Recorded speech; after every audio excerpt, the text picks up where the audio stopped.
రాజకీయాల్లో మిత్రులు శత్రువులు శాశ్వతంగా ఉండిపోరంటారు. అలానే దేశాల మధ్య వైరం కూడా.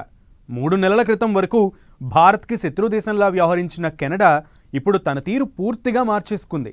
భారత్పై తమ దేశం వేదికగా కుట్రలకు చెక్ చెప్పే పనిలో పడింది. దానికి కారణం అక్కడి ప్రభుత్వం మారడమే. దాంతోపాటు G7 సదస్సులో ప్రధానమంత్రి నరేంద్ర మోదీ 2 రోజుల క్రితం చేసిన ప్రసంగం కూడా దోహదపడింది. ఒకానొక దశలో పాకిస్తాన్ కంటే కెనడానే మనకి శత్రు దేశంలా వ్యవహరించిన తీరు కాస్త ఇప్పుడు అందరికంటే కెనడానే మనకి నమ్మదగిన దేశంలా మారిందనే స్థాయికి సంబంధాలు మెరుగుపడ్డాయి.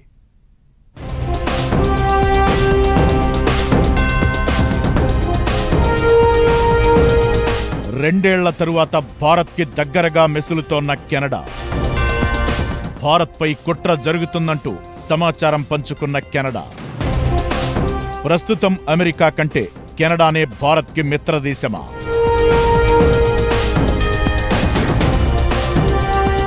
రెండేళ్లుగా ఇండియాతో ఘర్షణాత్మక వైఖరి తీసుకున్న కెనడా ఇప్పుడు ప్రభుత్వం మారడంతో తన తీరు కూడా మార్చుకుంది. ట్రూడో ఉన్నప్పుడు జరిగిన పరిణామాలను పక్కనబెట్టి భారత్తో కలిసి నడిచేందుకు సిద్ధంగా ఉన్నట్లు సంకేతాలిచ్చింది. దీనికి G7 సదస్సు వేదికగా మారింది.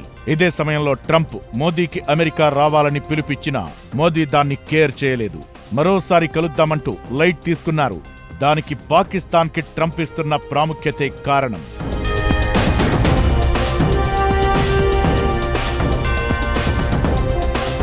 ఇదే G7 సదస్సులో కెనడా ప్రధాని కార్నీతో మోదీ కీలక చర్చలు జరిపారు.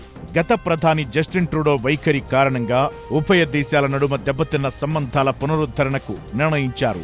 కాన్సులర్, వాణిజ్య సేవలను సాధారణ స్థాయికి తీసుకొచ్చేందుకు 2 దేశాల రాయబార కార్యాలయాల్లో కొత్త హైకమిషనర్లను నియమించబోతున్నారు. అలానే జనరల్ సిటిజన్స్, పారిశ్రామికవేత్తలు ఉభయ దేశాల్లో తమ నిత్య కార్యకలాపాలను తిరిగి కొనసాగించేందుకు ఈ నిర్ణయం దోహదపడనుంది.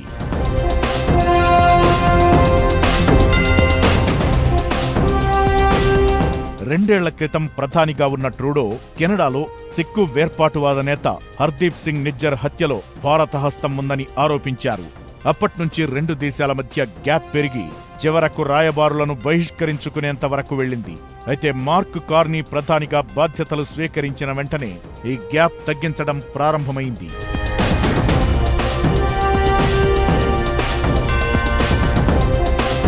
తాజాగా G7 సదస్సులో వీరి మధ్య సంభాషణ, చర్చలు కూడా దానికి మరింత దోహదపడింది. అంతేకాదు, అసలు కెనడా కేంద్రంగా భారత్పై ఉగ్రవాద దాడులకు కుట్ర జరుగుతోందంటూ కెనడానే ప్రకటించింది. గతంలో ఎప్పుడూ ఇలా కెనడా ఉగ్రవాదం అనే పదాన్ని ఈ ప్రో ఖలిస్తాన్ మూమెంట్ విషయంలో వాడిందే లేదు. ఈ క్రమంలోనే కెనడా ఇంటెలిజెన్స్ సర్వీసెస్ CSIS హెచ్చరికలతో కూడిన నివేదిక విడుదల చేసింది.